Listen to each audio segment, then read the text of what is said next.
very well. From visitor to host, we've got Dr. Gwen Ramokgopa, Executive Mayor of the City of Tshwane, with us in studio this afternoon. She joins me at the desk. Thanks so much for joining us this afternoon, Gwen. I mean, overall, what's been your experience of the World Cup so far? Undoubtedly, one would expect it to be a little dented after the performance Bafana put on this week in Tshwane, nevertheless. Indeed, it was a bit of a setback, but I think the Bafana remains our glorious team, and we are behind them all the way. The game is not over. They still have to face France. And with the performance of France against Mexico yesterday, there is a chance for Bafana. Proving that anything is possible. Indeed. But I think, Alishia, the most important thing is that South Africa is a host. Tshwane is one of the host cities. And we are really privileged to host this biggest sports event in the world. And every day for us, it's a day of glory, of celebration, but it also is a day of ensuring that logistics work as smoothly as possible and all our guests feel at home, far away from home. Well, of course, we are all still holding thumbs, crossing fingers, but whatever the outcome of the national team, of course, as you've highlighted, our role as host continues right through to the end. So let's go through the performance we've put on so far, because it seems to have been smooth enough. What are some of the measures the City of Tshwane has actually put in place to ensure logistically we are looking at a smooth operation here? First and foremost, the front line is the executive mayor of the team that is really ensuring that there's smooth operations. We have a 7 members of the mayoral committee.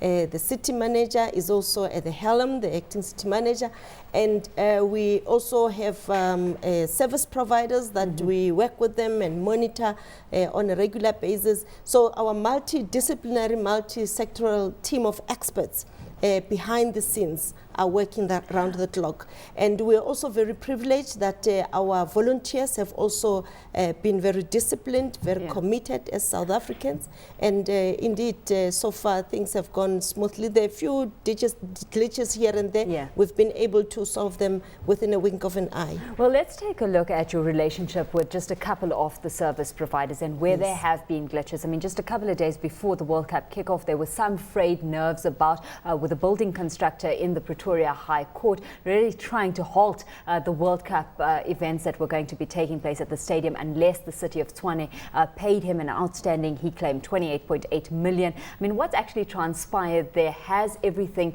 been resolved? Because the council was looking to lay criminal charges on that front, right?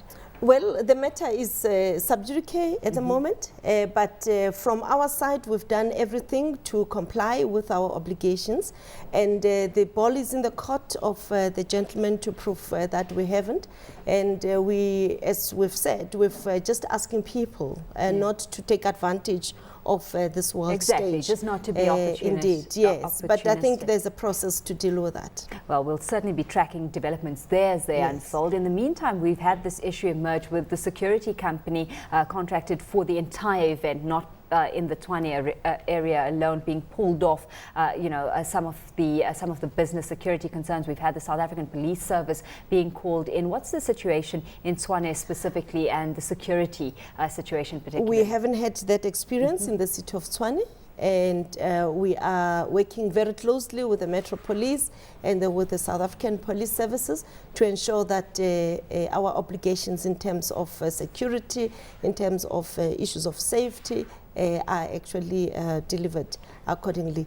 We also have made sure that we work even with service providers to ensure that they look after those workers that are employed by them, because they have an obligation as well. So we are monitoring the situation very closely, and indeed we're working with the South African Police Service to be on top of it. Well, if we look at the Council's 2010 project budget, I mean, how have we fared in actually sticking to the budget, or are we looking at a pretty stiff deficit that needs to now be filled moving forward? Our approach, Alishia, for the World Cup was that this is not an event for us. It is a catalyst to ensure that our social and economic investment program is advanced. and also fast-tracked. So our approach has been that we will use the 2010 funds to leave a legacy in economic infrastructure. For instance, we have also accredited 7,000 additional hospitality beds. 5,000, we have registered them. We are in the process of accrediting them, and this is an investment for the hospitality sector and tourism sector.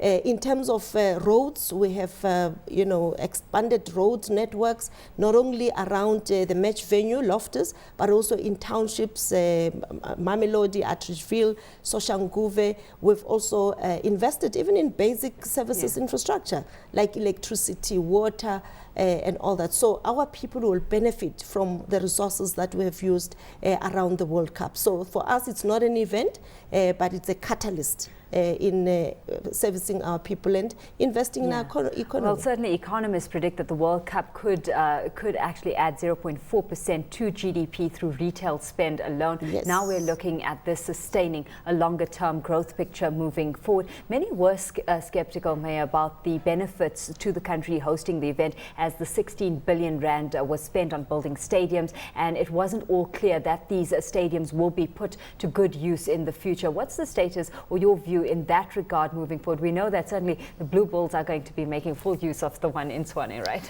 Yeah, what we are fortunate about in terms of Loftus Versfeld is that already about more than 50% of the utilization is for football, even before the World Cup.